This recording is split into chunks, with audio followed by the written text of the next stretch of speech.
Hey, everybody. Welcome to Office Hours. Hello. Happy Wednesday. Sorry for a bit of a delay here. I couldn't get my camera working, but it seems like we are good now. So if you can see me and hear me, please let me know. We will get this show on the road. Our special Wednesday edition of Office Hours. Thanks for your flexibility. I'm traveling later this week. And so we're making it work today rather than Friday, but glad we could squeeze it in. All right. Thank you very much. Thank you, gentlemen. Thank you, Keith. Thank you, David. John, good morning. Welcome. Terrence says, by the way, joined yesterday. Awesome. Welcome, Terrence. Good to see you here. Musicians hate marketing, social posting, engaging with fans, but have to do it to grow a fan base. What are the top 3 features and benefits to focus on in the product and in the offer? Ooh, that's a great one, Terrence. I'm going to ask that or answer that here in just a moment. Brian, awesome. Very good. Still unsure how to market and price the services. Yes, let's talk about that. Very good. David, welcome. Chris, welcome. Confidence Media, welcome. Very good. All right. Well, we will get this show on the road. So, Office Hours, in case you are new, like Terrence is, it looks like. Hey, Rob, good to see you. Office Hours here are just pure Q&A, so I don't have any agenda other than to try and be helpful. And so any questions that you want to chat in, please do so in the comments, and I will take those as they come in and do my best to, like I said, do my best to be helpful. Somebody asked last week, are there any topics, that, or is this exclusively just focused on agency? And no, it's not. I've been an entrepreneur essentially my whole career. I've been in agency business, e-commerce business, IT services businesses, media businesses. So if there's something that I can be helpful with, software businesses. So if there's something I can be helpful with, I will do my best. And any topic related to this stuff is all good to me. I enjoy talking about all of it. So if I can be helpful, like I said, I will. If you have anything that you need to discuss that is more complicated, needs some more context, maybe needs to share your screen, things like that, I've put a link in right here. And that link will bring you on camera with me so we can have more of a discussion. Okay, sometimes it's hard to do this stuff in the comments. So for now, we will go ahead and get started. First question goes to Terrence Shaw. Again, welcome. Said, musicians hate marketing, social posting, and engaging with fans, but have to do so to grow the fan base. What are the 3 top features and benefits to focus on in the product build and in the offer?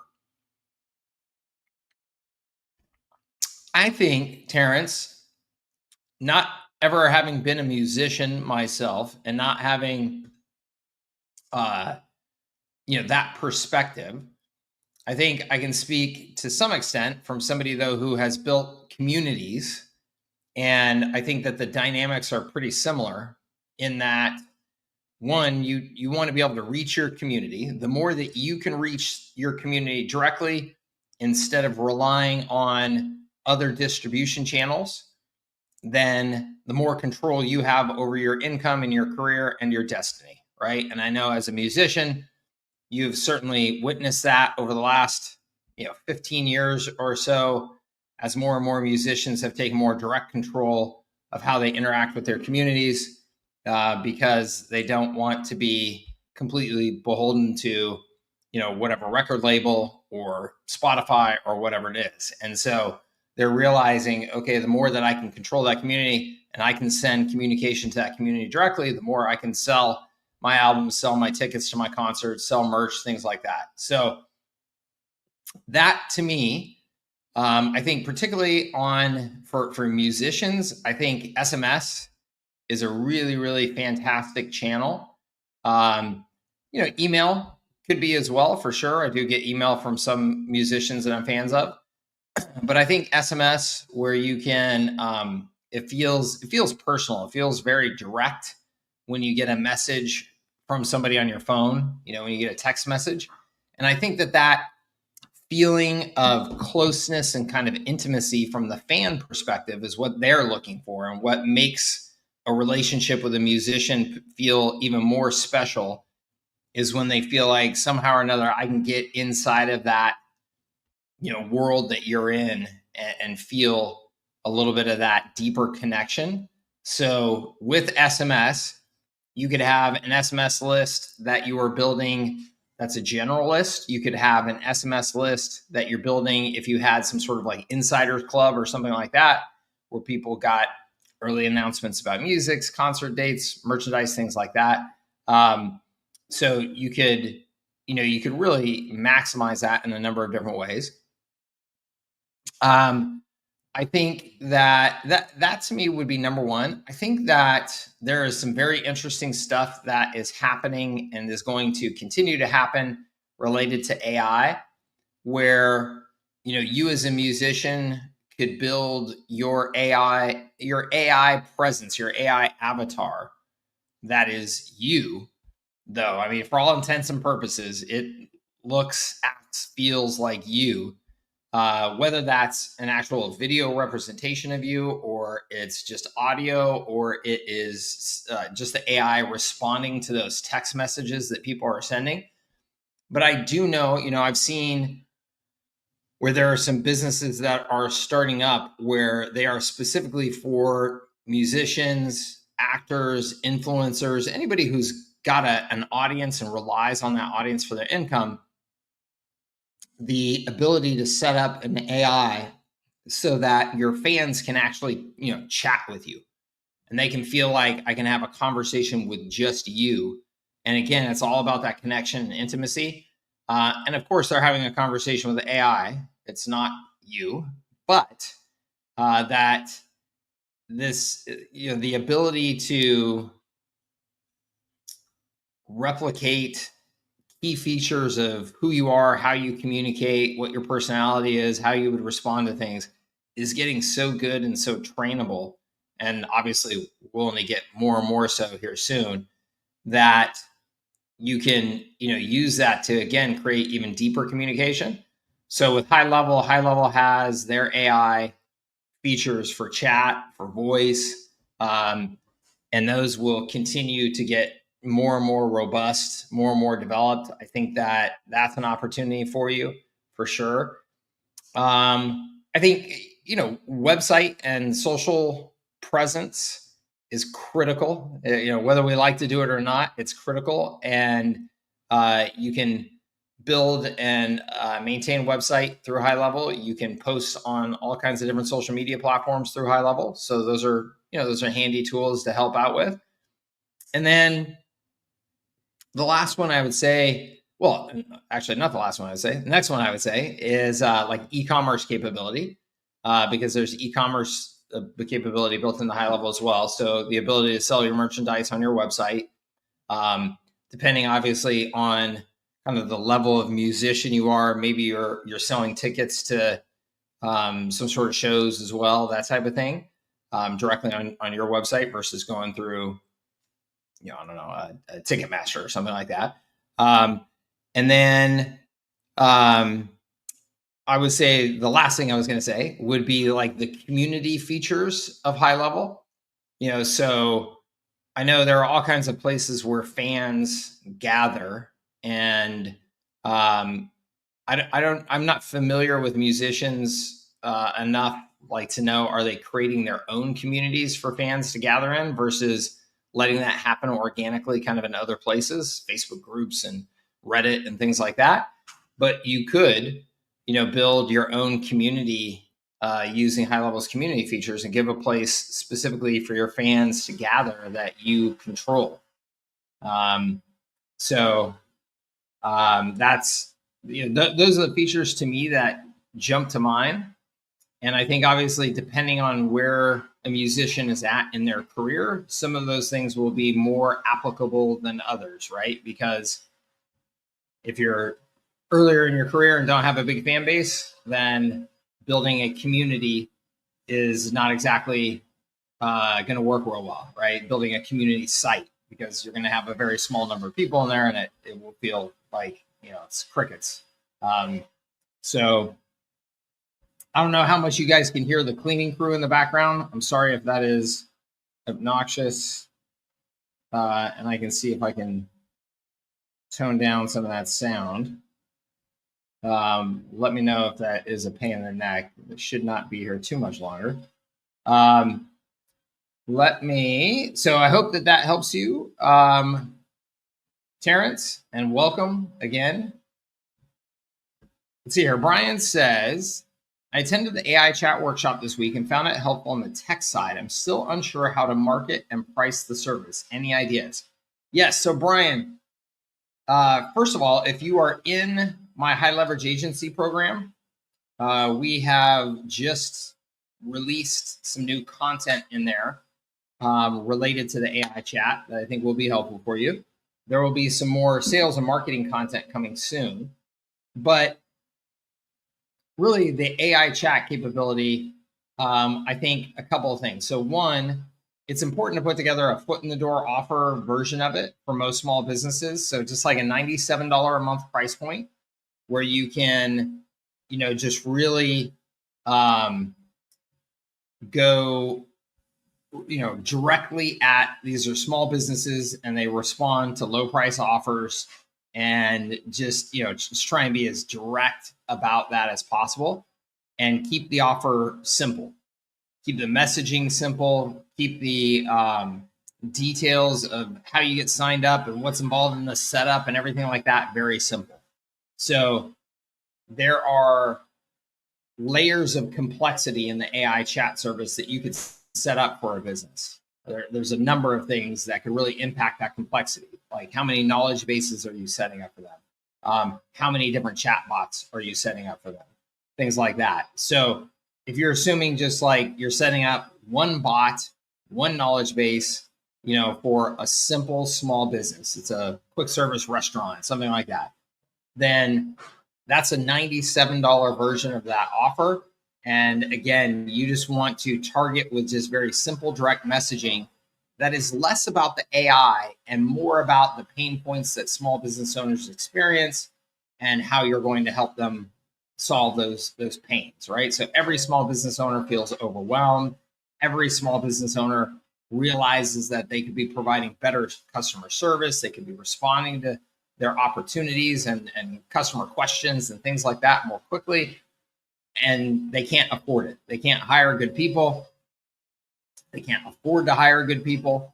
They can't find them even if they could. It's these are all common things with small business owners.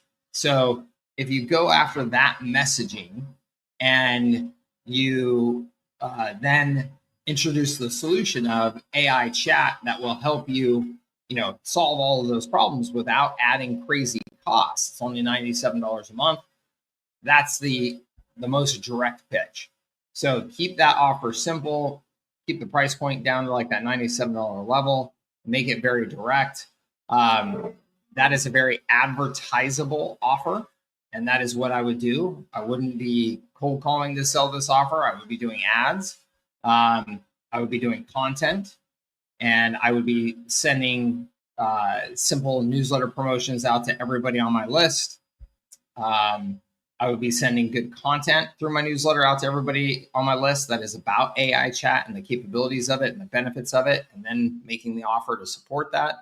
So that's the approach that I would take in summary. And then you then have the ability from there, Brian, once you have somebody that's actually a customer or interested, then you have the opportunity to upsell to higher price plans from there for sure. Because again, you could set up multiple bots. You could set up multiple knowledge bases. There's quite a bit that you could do with this, and that could raise your price to a $197 price point or a $297 price point, or you can roll in the additional AI employee features, right? The chatbot could just be kind of the gateway to get them into the other AI employee features. So you've got a number of different options there, but I would spend my effort and my money on just marketing that foot in the door offer. And again, keeping it simple, and then introducing those other things when you've already got them on the hook and you're, it's kind of an upsell type approach. Okay. Hope that helps you, Brian. John says register for HighLevel Summit. Very excited. That's great, John. Daughter and wife are coming. Very cool. That's a great question, John. So I can't, unfortunately, answer that very well because they moved the summit this year. So the summit this year is happening in a brand new place. My understanding of it, John, is that it's more of like a resort kind of environment where they could just kind of stick around there, around that, resort and just, spend their days there. So I'm not 100% sure though, because I have not been to this new spot. The old spot in downtown, I would tell you, depending on the time of day and stuff like that, it's generally very safe. But I would want to keep my eyes open for sure. There were a couple times when I walked from the hotel to the hotel didn't have just like a like a little convenience store that was open, so I couldn't buy like bottles of water or whatever. So I walked to a 7-Eleven that was just like 2 blocks away, something like that. And I was a little surprised, being a Californian, you hear all of the criticism that that Texas heaps on California about, how we have so much homelessness and, all this stuff. And man, that 2-block walk from my hotel, which is in a very nice part of Dallas, apparently, to that 7-Eleven, I was like, woo! I was like, I want to keep my eyes open around here because it does not feel real clean cut and safe sometimes. But that being said, I've never had like any real problems or anything like that. So I think that this new area, though, like I said, it feels more like kind of resortish. And so, I mean, they may just want to just kind of chill out there and enjoy it. Paul says, I used Keep, still migrating out. Because of this, my privacy policy states we share out data with them. APA phone verification says this is a violation and denied the phone. Now what? Man, Paul, I don't know. That's tough. So I don't know if you are doing that phone verification just for you or you're doing it for customers.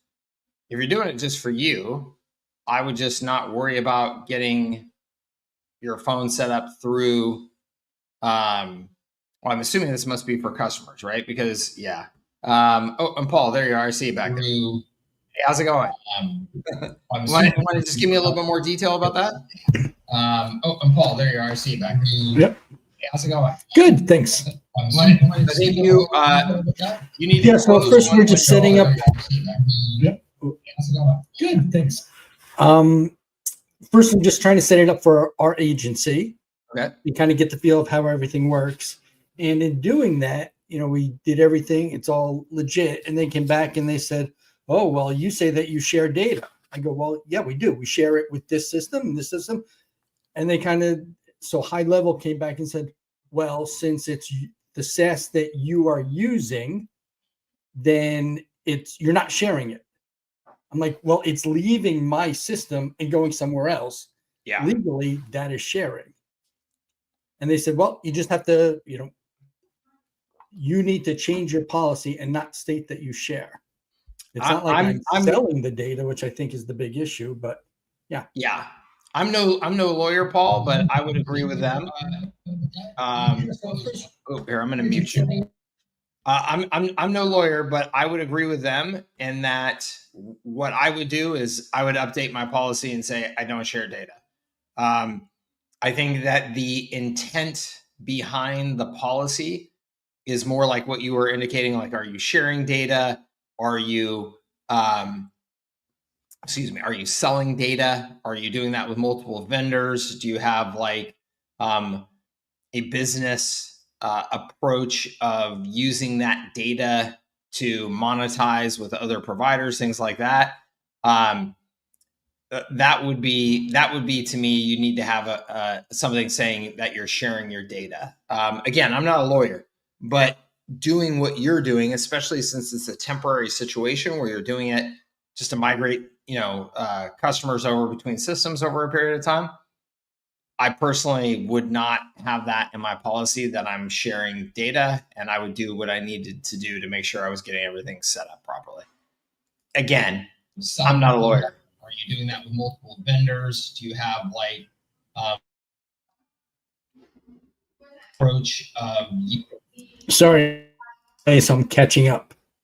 Yeah, that's okay. Yeah, it's just you got a second window open there. That second window, in the future, you just need to close that and just have the window where we're directly engaging. So that way it's not the two, it's not delivering twice, but yeah.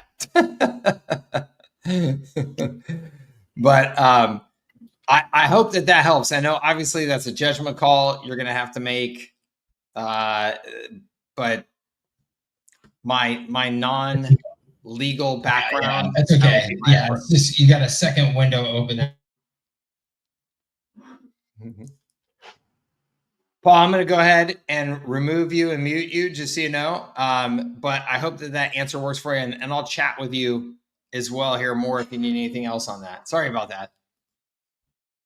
Okay, let's see.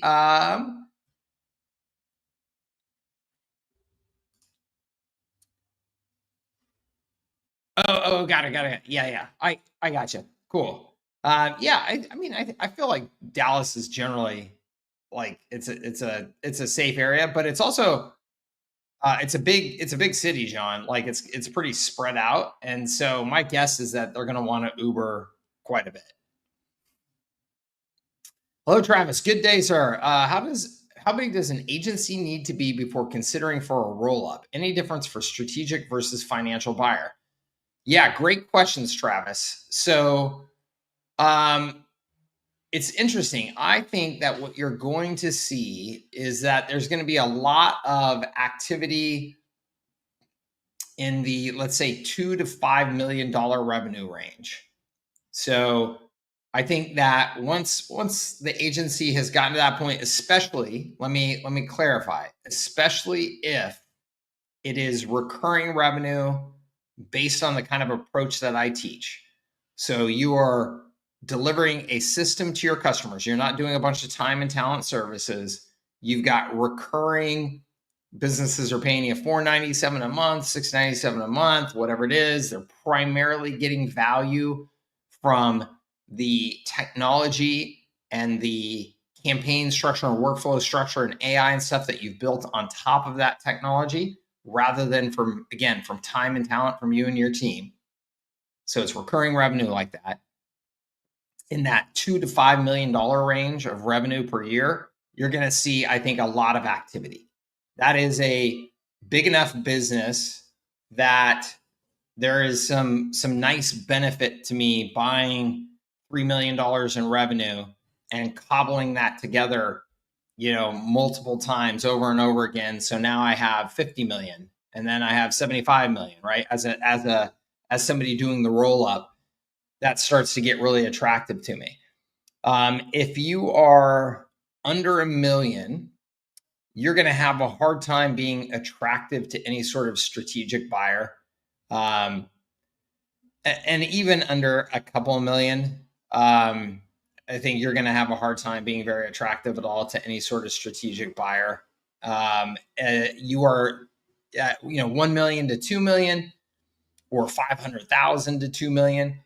You're most likely going to find a buyer who is somebody, it's me, and I wanted to get into the agency business, or it's me and I have an agency and I would like to add a couple of, other agencies so that I can get my business to that $5 million number, so that I can then sell it to the roll up, sell the whole thing to the roll up. Right. So maybe I'm at 2 million, you're at $1 million, and I find a way to buy you, and then I find a way to buy another one that was at $1 million, and then we've got some organic growth. And in the next 12 months, now we're 5 million, and we can sell it to a strategic roll up for a much better number, right? So, but it's going to be me, and it's going to be my pockets. It's not going to be some private equity firm with big, deep pockets, right? So it's going to be much more of a financial transaction where it's just like, hey man, I need you to, take X dollars down plus X as a loan. The price is going to be much more I'm going to be much more sensitive to the price because I just simply cannot afford, what a big private equity firm could afford. I think that's kind of how the way that this is going to work. And again, if you get over 2 million, you're going to start getting attractive to somebody who's doing a little bit more of a roll up approach. And the bigger that number is, Chris, the better it's going to be. So if you're at 5 million, you're way more attractive than the 2 million. And if you're at 10 million, you're way more attractive than the 5 million. So I think that anytime somebody does some sort of roll up like this, they are looking at their own milestones for how they exit.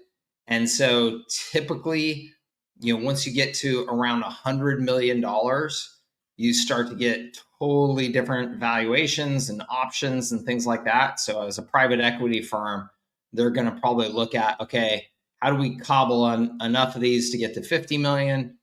They're probably going to do some sort of refinancing at that 50 million mark to get a bunch of cash off the table, but they still own this now $50 million revenue generating business. Then they're going to look at, okay, now how do we take this to 70 million just through our own organic growth, and then add on another 30 to get to 100 in additional acquisitions, and then we're going to sell that thing for a lot more money than we've put into it.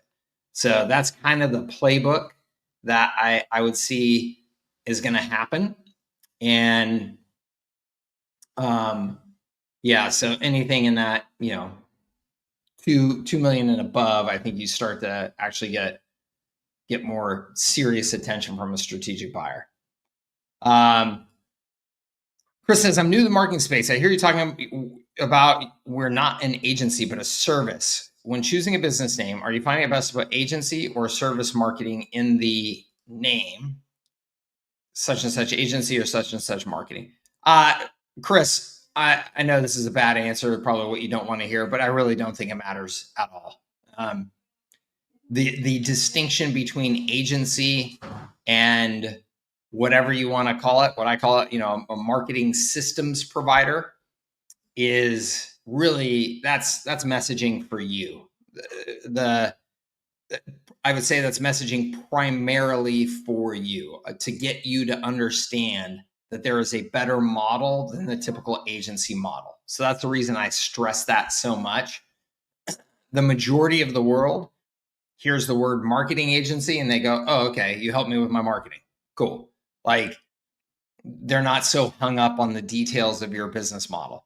That being said, Chris, if you wanted to use that messaging aggressively, like I would do out in the marketplace, is when I talk to prospects and they go, oh, you're an agency. And I would go, well, I understand that that's what you would think, but actually we're not an agency. And let me explain to you why. And then I would go into the benefits of my business model. I would say, a typical agency model means that there's a bunch of smart people who know a lot about marketing and they charge you a lot of money for that knowledge, right? And the customer's going to go, yeah, that's what I've experienced before. Cool. Well, it's our experience that small businesses can't afford that and really don't need that. What they need are effective systems. And so what we do is we develop and install effective marketing systems for your business that take advantage of technology, and therefore the price is way, way, way lower. And the results that you get are far better and more consistent because you're not just paying for somebody smart to do something for a little bit and then you can't afford to pay them anymore. And then you bring them back a year later to do something else. And, so I stress that messaging in my pitch, and it really, prospects get it. Now, would it really make a difference if my name was something agency or not? No. I personally would never name my business something agency. That's just because I have so much conviction about the correct model that it would be silly for me to use the word agency in the name of my business. So I wouldn't do it. But do I think it really, really is going to have like a big time impact for you and your ability to grow your business? No. Okay. Rob says, I run a B2B content marketing company for cybersecurity professionals who pay an average of $3K a month. Awesome. How can I talk about Go High Level's low-cost services like the Welcome app without cheapening my brand? Rob, that's awesome. So first of all, congrats. I love that. I think that's a great niche, great opportunity. I think that you can add HighLevel's services. So first of all, I think that what HighLevel will do for these businesses is completely different than your content marketing. So I don't think that it's cheapening the brand in any way to include additional services that have different value and have different price points because they're based on technology. I personally don't believe that that's cheapening the brand at all. So I would use the kind of language though that I use. So if you look at my R4 and R6, and I can't remember, Rob, if you have access to those, but the R4 and the R6 are talking all about business systems and what marketing is, how to be successful at marketing. And so I would personally say, hey, you're smarter than the far majority of the industry because you're investing in content marketing. You understand the importance of that. But the way that you get the most leverage from that content marketing investment is to make sure that you have the proper marketing systems in place to support that. You know, if you get attention from that content, do you have the right systems in place to capture that attention and make use of it? And that's the other portion of our services that we can help you with. I don't think that that cheapens your brand at all. I think that it shows depth to your brand. I also think that if you get a bunch of customers using HighLevel, using your systems-based approach, you know, based on HighLevel, Rob, you won't care because you will build up such nice high margin recurring revenue with those services that at some point or another you'll wonder, oh man, do I really want to keep doing this content marketing stuff? Because content marketing is much harder work than having even in today's world where you can, you know, create so much of it using AI to do it well. It's still more work than, you know, just having these nice systems-based services going. So this reminds me of my IT business because when I built my IT business, it was all based on managing your IT, and that required a lot of human effort, right? I had a bunch of IT people on my team. And then over time, we started selling automated firewall management, automated data backup, automated antivirus updates, automated. And they were all low-cost services compared to our core offer. But at some point, it was like, oh gosh, but 90% of our profits are coming from those services. And so you were kind of like, oh, I could just do this. It would be great. So I hope that helps you, Rob. And I think that it sounds like you're in a fantastic position. I love it. Hannah, you want to jump on camera? Awesome. How are you? I am good. How are you doing? I'm fantastic. Thank you for joining me here today. Thank you for having this. I'm super excited. So I signed up, I think a few days ago with you, but I'd been had a sub account before and was working through that, trying to learn Go High Level. And now I'm like ready to move into the actual agency offers account. And agency account type of thing. So I've got everything set up, but I just wanted to kind of pass by my pricing model and see kind of what you thought. I'm actually a travel agent, and that's kind of where I first got into Go High Level to use it for my own personal travel agency. But there's such a need for what Go High Level has for travel agents that now I'm turning this into an agency that I can provide other travel agents the same services. I love it. So I kind of took your whole tools systems model there.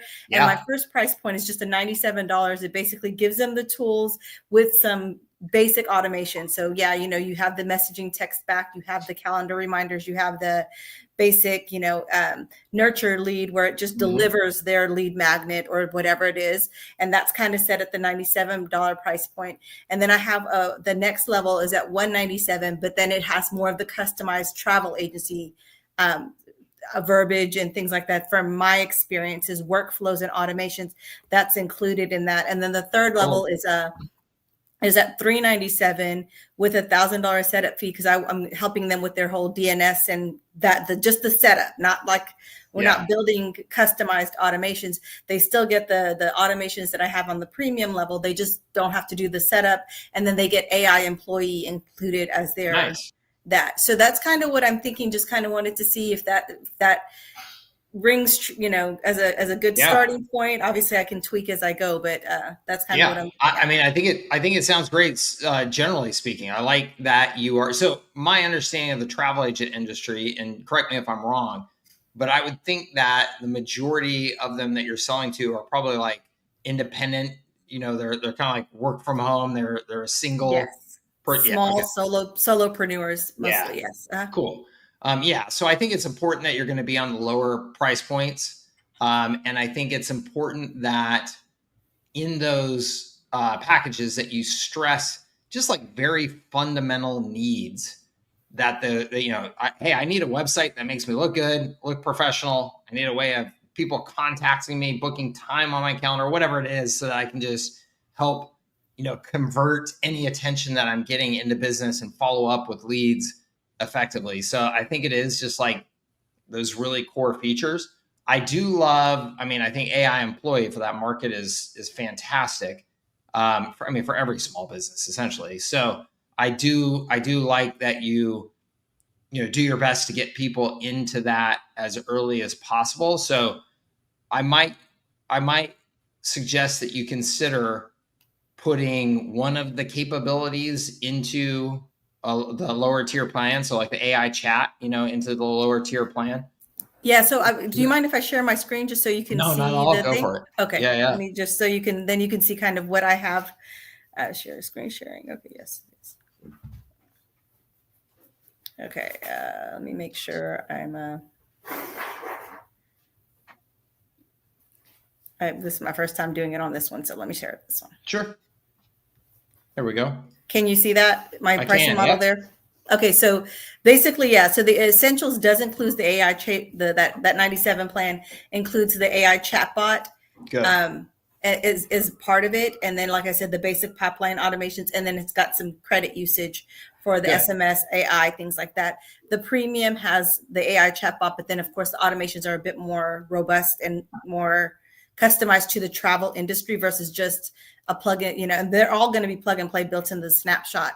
And then of course, like I said, the professional plan has all of the AI, and it really this is my pricing structure, but most of my website that I've done, it really focuses on pain points and like addressing the pain points and not just features. Yeah, got it.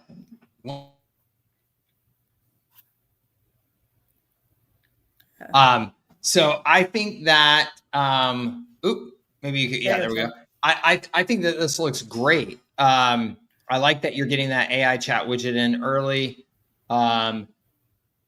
So a couple of thoughts, less about the structure or price point of the plans, because I think these look really good. I would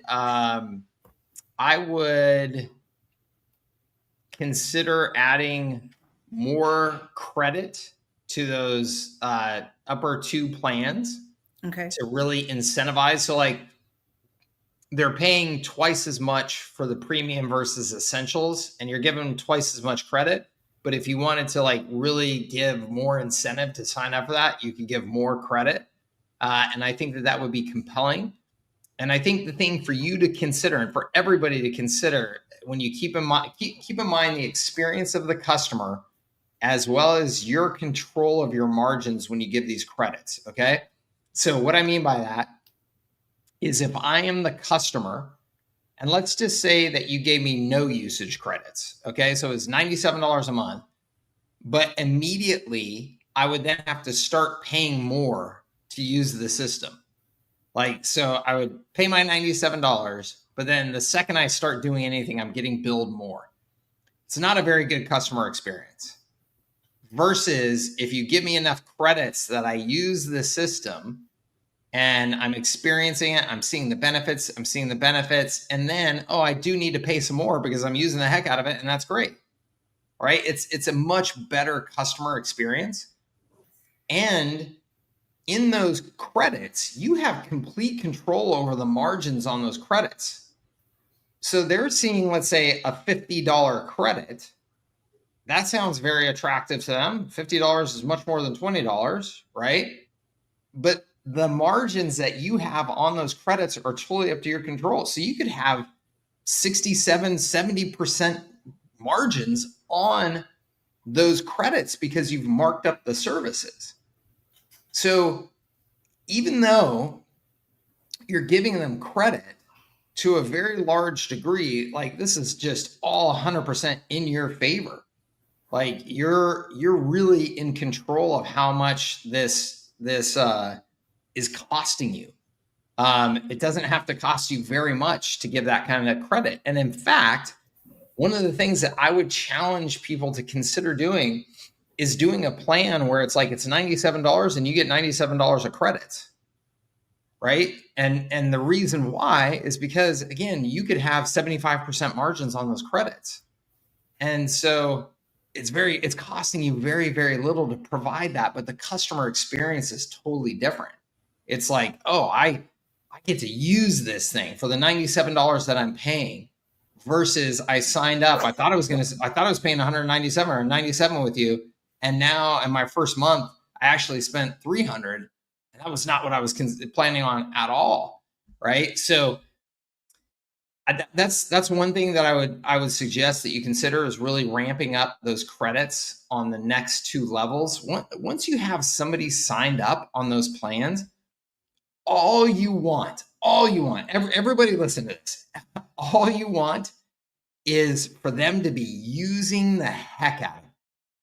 The last thing that you want them to do is to be thinking about, like, should we not send this email newsletter out because it's going to, we're going to rack up some more, costs. Like, you want them using the heck out of it.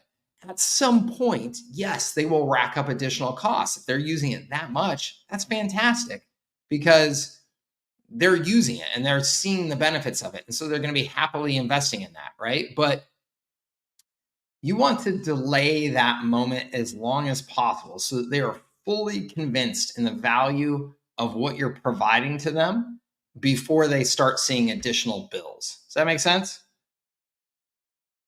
Cool. So that's really the only feedback I have for. Otherwise, I think it looks great, and I love your market, and I think you're going to do real well. Thank you. And then just one other question. So I've got a lead magnet that I'm going to do, but then I was looking at doing a webinar strategy to bring in where we have like working sessions building automations or working sessions building content, and then talking about, okay, well, we built our social media, but now what are you going to do when they come? What would be the best way to go about doing that with Go High Level and introducing that? And I'm sorry, just to make sure I understand that you're talking about doing content marketing to attract them.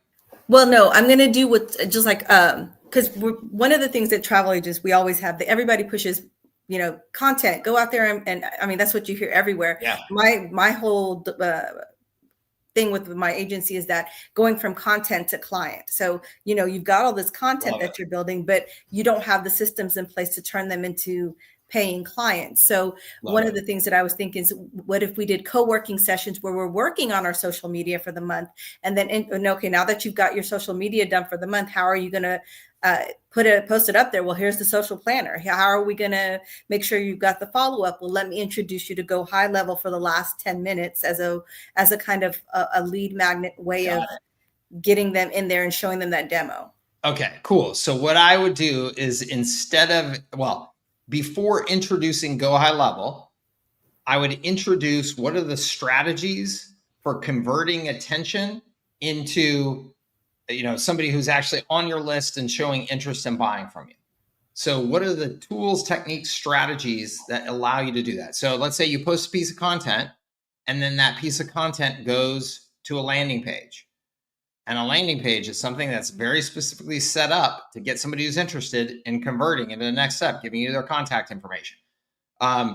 Taking somebody from a piece of content to a calendar booking, taking somebody from a piece of content to a QR code, taking somebody from a piece of content to sending a text message and getting an automated response, taking somebody from a piece of content to a chat message window. So those are all conversion devices. I would call them all conversion devices, techniques, whatever you want to call them, where we're converting attention into somebody who is actually now a qualified prospect. And so most small businesses, when you go through that, exit pops on their site, lead magnets on their site, things like that, 95% of small businesses are going to go, oh, we don't have any of that stuff. And so you should be saying, there are 10 conversion devices that every agency should be using all the time. And then the logical next question is, well, how the heck do I get those conversion devices and set those things up? I don't know anything about that. Let me introduce you to our system to help you.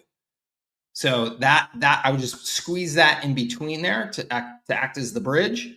But that's, I think, then a fantastic approach. I love what you're talking about doing with those sessions and stuff. I think that's really cool. Perfect. Thank you. And just a comment for the gentleman that's, I live in Dallas. So the Hilton Anatole, there's some restaurants around it, but there's really not that much other than those around it. So definitely need Uber, and of course I'm a travel agent as well. So I know the hotels, but definitely need Uber, definitely need a rental car to get to anything that you want to do that's more fun Dallas-y. So yeah. Right. Yeah, that's good advice. I felt like even like downtown Dallas, like walking around there, like I'm a walker, so I don't mind it, but you could rack up some steps pretty quickly to try and get to some other areas of town. Oh, absolutely. Yeah. Definitely. All right. So, thank you again. Awesome. Mike. Thank you very much. Good luck and keep me posted. Uh-huh. All right, let's see. All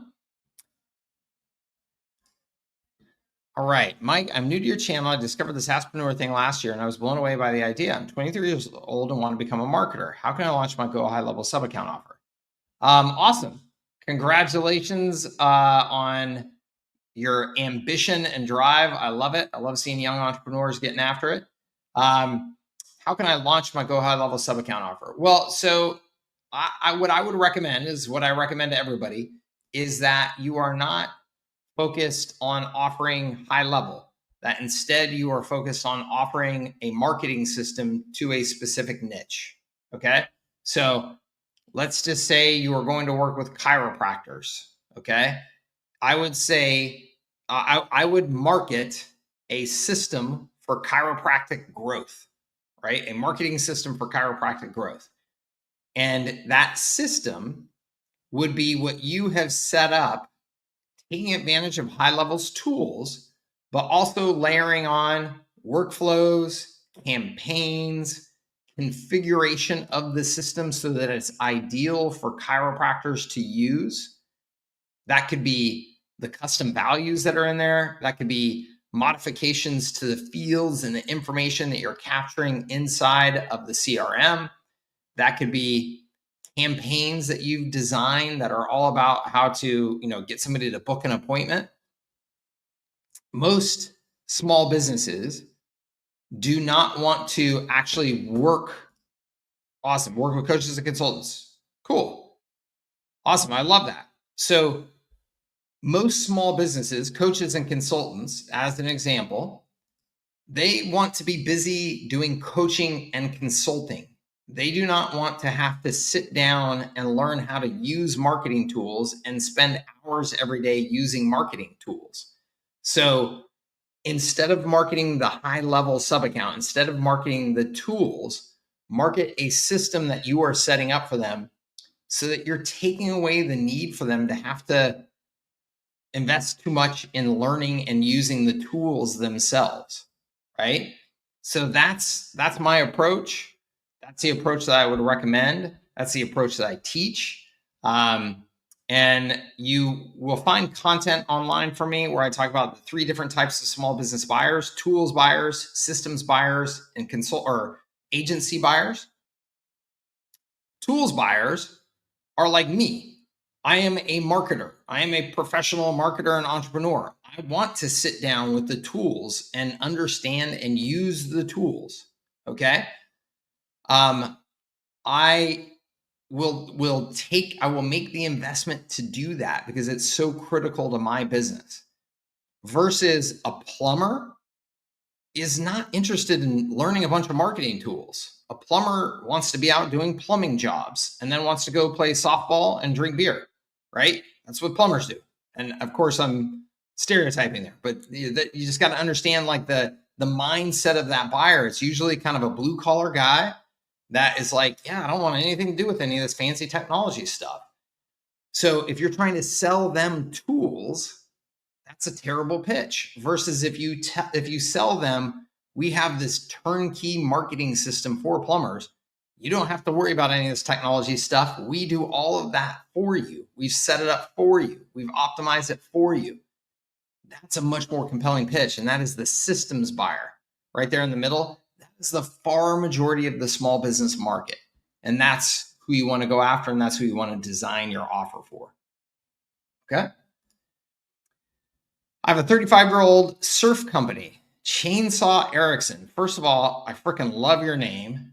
Damn, I wish I had the name Chainsaw. I would be infinitely cooler if I had the name Chainsaw. That is badass. I might steal that. Chainsaw Cooch, though. I'm not sure how that works. Anyway, a surf company. I love that. Never sold online. What is the best way to sell for my website on HighLevel? Can I link to multiple print-on-demand platforms for my site on HighLevel? Yeah, so you can set up a website in HighLevel, and you can also add e-commerce features that are very simple to set up compared to most e-commerce platforms. So you can set up and start selling from a website really quickly. And yes, you could link off to anything else that you want to link off to from your website. So I think, for you, because it doesn't sound like you want to start an agency. It sounds like, you want to be a customer of the actual platform and tools. For you, I would ask you, how much time and energy do you personally want to invest in learning all of the tools? Or do you want to just sign up with somebody that can just help you, create the website and do this stuff for you? You're Chainsaw, you are potentially what I was just describing there. Are you a tools buyer, a systems buyer, right? I imagine that you are one of those two versus an agency buyer. You don't want to spend a bunch of money on an expensive agency to do a bunch of real custom stuff for you. But if you're a tools buyer, that means you want to sit down and learn how to do all this stuff yourself, which that could be you. Or are you someone that would rather just have somebody set it up for you and do it affordably, but make sure it's ready to go, taking advantage of all of these tools? Because, you have an agency and multiple. Oh, cool. Awesome. Skull and Dread's official. I have an agency, multiple directory. That's awesome. Hold on. Let me. And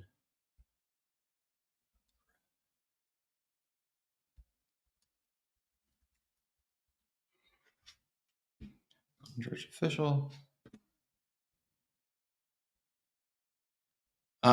Cool. I don't know that I'm finding the right thing. I was just checking to see if it was something I would check out, but that's awesome. So then it sounds like you could take full advantage of using the tools as an agency yourself. And in that case, yes, you could do, Aloha Systems is the agency. Cool. So if that's the case, yes, you could do all of what you need to do, I think, quite easily, with HighLevel, yourself. So, do you mean agency as in insurance agency, or do you mean agency as in marketing agency? Aloha Systems. I was just looking real quick because I found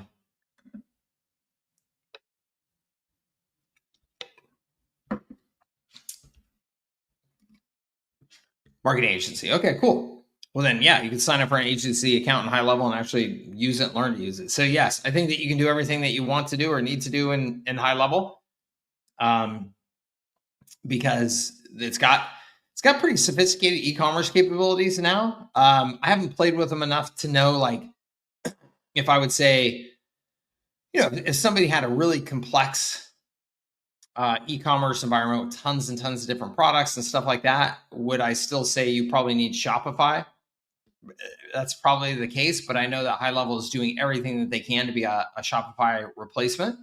And I do know that Shopify is total overkill for a lot of small businesses that just have a handful of products that they want to sell. And you can do that in HighLevel very easily. Like, I think almost every small business. So Chainsaw, I don't know where you're based out of, but it sounds like in the community that you're in, like the surf community and stuff like that, everybody sells merch and stickers and all that. And you can make so much more money off of the merch and stickers than you can off the rest of the stuff. Like here where I live in San Diego, all the best coffee shops, especially in more of the skate and surf communities, Encinitas, Leucadia, stuff like that, they all sell merch. They all sell hoodies. And you see everybody walking around with their hoodies from their local coffee shop on and stuff like that. And they probably make, just as much money from those hoodies as they do from the coffee. And they should have, their website with those hoodies for sale, with the hats for sale, stuff like that, because that's just another channel for them to sell on. Yeah, absolutely. I love it, man. You're living the dream. Well, cool. Well, I think that HighLevel will be ideal for you. And I don't think that you're going to find any significant limitations that are going to slow you down. Yeah, absolutely. Have you tested meta leads versus website leads on Facebook and come to any conclusions about which delivers better results for your business? Yeah. So Matthias, we've talked about this a number of times here recently, actually. So if you're getting leads from the platform, native to the platform, so you can do that in Facebook, Instagram, LinkedIn, whatever, you are going to get more of them because there's less friction, right, for the person to respond. They don't have to go off to a separate landing page and then fill out their information. Facebook and Instagram, they make it so easy where it's like, hey, you want to just auto-populate your information in here? Just click this button. So you're going to get more of them. I think that the quality of leads is always going to be lower in that case because it is so easy, right? When you have a little bit of an investment to go off to the landing page and fill out your contact information, the person has more intent. And so it's a trade-off. And so I guess the important thing, Matthias, that I'm saying is, understand that the metrics don't tell the whole story. So are you going to get more from Facebook and Instagram? Yes. Over time, you can determine, are they worth it though? Because are they high quality? Maybe, maybe not, but it's something to just pay attention to. Okay. Awesome, Rob. Love it. Hello, Natalie. Good to see you. Yes, Hannah, thank you for the insights. Awesome. Okay, good. And I love it. Chainsaw says started in Mission Beach, 1990. I love it. That's awesome. Dustin, my man. Yes, sir. How are you? Good. How about you? Fantastic. Thank you. How can I help you?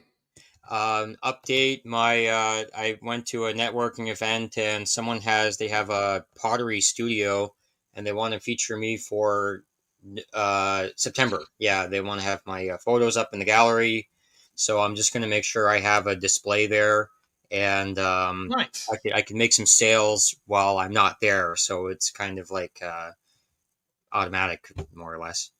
Awesome. I love that. That's good. Oh, there we go. Yeah, they had this free event. I must have missed one of it, but I'll have to stop by there sometime, and then I can have some things there, and that will be good for the portfolio. Good, man. I like it. Yeah, it's good. Getting out there and getting your name out there any way you can is fantastic. Mm-hmm. One of my missions is I wanted to see how many days in a row I can work. So I'll go to the office every day. It's my new record's 40 days in a row. So I make sure I work every day for 40 days in a row.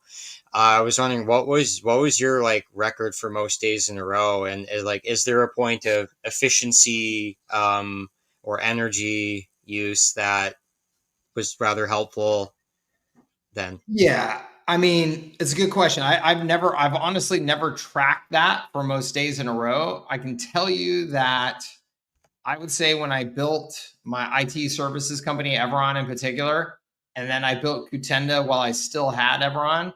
And so at that point, I had multiple offices and a bunch of full-time employees, and I had young kids.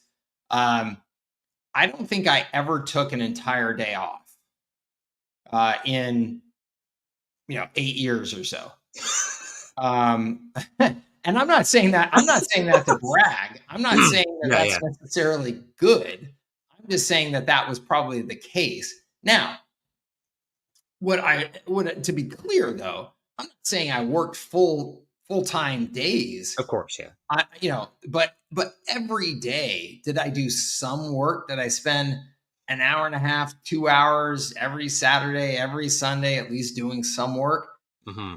Yeah, I think so. I mean, I can't, it's hard for me to, it's hard for me to even consider, like during that early startup phase, it's hard for me to even consider that I would have taken a full day off at any point during that time period, because man, I was broke, I was stressed, I was hiring people, I had new babies, what could I take a full day off for? Like I would never be able to just like relax at that level.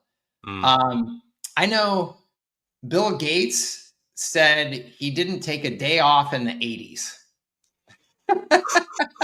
So, and what he meant was 14 hours a day, like every day, 7 days a week for the 80s. So that's a whole different thing. That was not me. And I got to say, I know some friends who were in investment banking for like Goldman Sachs and stuff, like the highest level investment banking in the 90s. And I know, like, I had a good friend who he said it was, 18 hours a day was typical. And that was 7 days a week, 18 hours a day. And he can remember, I remember him telling me the story where his best friend was getting married, and it was in Australia. And so he had put in for the time off to fly to Australia to go to this wedding, from New York to Australia to go to this wedding. Mm-hmm. Got the time off approved, landed in Australia. And when he landed and turned on his phone, his boss was blowing up his phone saying, if you don't get the fuck back to work, you're fired. And his boss didn't acknowledge that he had requested this time off and said yes. It was like HR had acknowledged it and said yes. And so the boss finally realized, oh, wait a minute, this dude is taking time off. So he literally missed his best friend's wedding because he just stayed at the airport, got the next flight that he could back, to the United States, and missed the wedding. And I was like, what a freaking disaster. Like, the fact that somebody else is controlling your time and making you work that hard, and he got paid very, very, very well for it, which is why he stuck with it. But man, what a mess.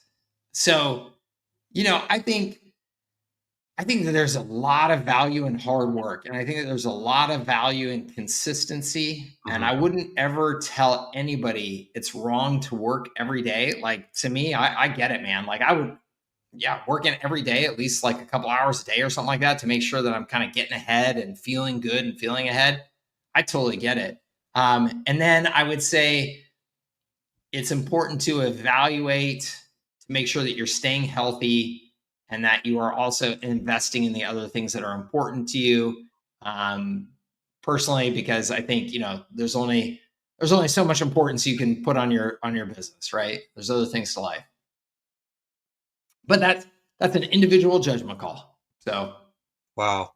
Thanks. It's like anytime I ever step out of my comfort zone, I always like ask about that, and then I talk to other people, and that's really helpful. So I have an action point here for this display here. So I'll follow up with them, and then I can get in there, and then I again reflected on what it means to work many days in a row. And so I guess one more I'll leave you off with here. This is my keychain from Paul McCartney's concert from 2 years ago. I had seen Paul Love it. McCartney, so he's having a Love it. pre-sale. I think general tickets go on tour in a couple of days. They have a couple stops in California. They'll be stopping in my town, so just wanted to give you a little heads up there, and maybe Awesome. you could post that on your there San Diego. It's going to Definitely. be a pretty I big absolutely deal. will. Yeah. And thanks for the talk, Mike. It's always good to get the little pep talks there. Awesome. Love it. Thank you, Dustin. Always appreciate having you here, my man. Sell. That's right. Okay, cheers. Have a good one, bud. Shane says, Mike, what do you think about outsourcing the attraction engine? And I think you mean the attention engine duties to someone in the Philippines. I work 65 hours per week at my job. Yeah, Shane, that shouldn't be a problem at all. Honestly, the attention engine, if you follow the approach that I have outlined for you, it's really not a lot of work anymore. It's setting up the initial structure and setting up the guidelines, kind of the rules that you would have somebody follow to say, hey, we launch 10 new ads every Monday, and we have this budget. And within 48 hours, we look at them and evaluate these metrics, and we turn off the 8 lowest performing. And if nothing is performing at least these metrics, we turn them all off, right? If they are performing at these metrics, here's what you do. Like, as long as you set up that structure and you have a budget that you're comfortable with, right? You say, hey, look, our budget is no more than whatever it is, $500 a week total, $1,000 a week total, whatever's good for you. And you just have it set up so that they're just operating within that structure. Shane, yeah, you can outsource that very easily. Not real difficult at all. You probably, the most important thing will be that you are involved in the creative side of it. So whatever messaging and content is going to be used, you're probably going to want to weigh in on that. So just make sure that you have a process in your schedule to spend, whatever it is, an hour a week, 45 minutes a week, saying, hey, here's the key messages. Use ChatGPT to help you create some messages to test and some images to test, and then give those to that team in the Philippines and say, follow the process. And I think that will work very well for you. It's really not that hard. It's getting easier every day too with the AI that's built into the ad networks, ad platforms. One thing that Dawson was talking about there that I wanted to share with everyone, because I think this is such a fantastic and important lesson. I was interviewed on a podcast yesterday by a friend of mine, a new friend of mine named Kristen Such, who's a young entrepreneur that I met at that summit event in Detroit. She's super sharp, a hustler, doing a really nice job with her podcast and building her business. And we were, again, at this event in Detroit called Summit.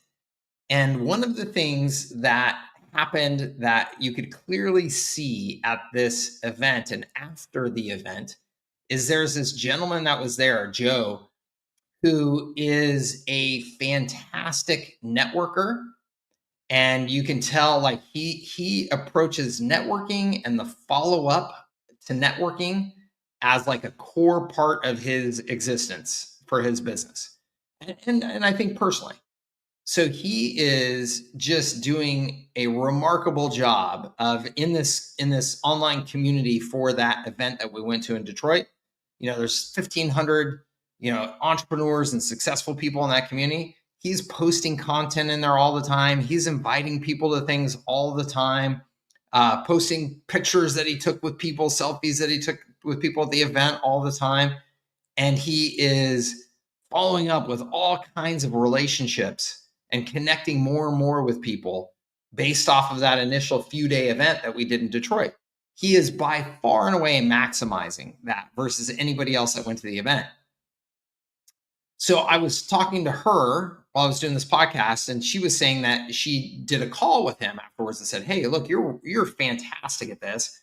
And she was like, I'm not very much, I'm not a great networker, but I think that I would get value out of it. What would you suggest? How would I implement some of what you're doing?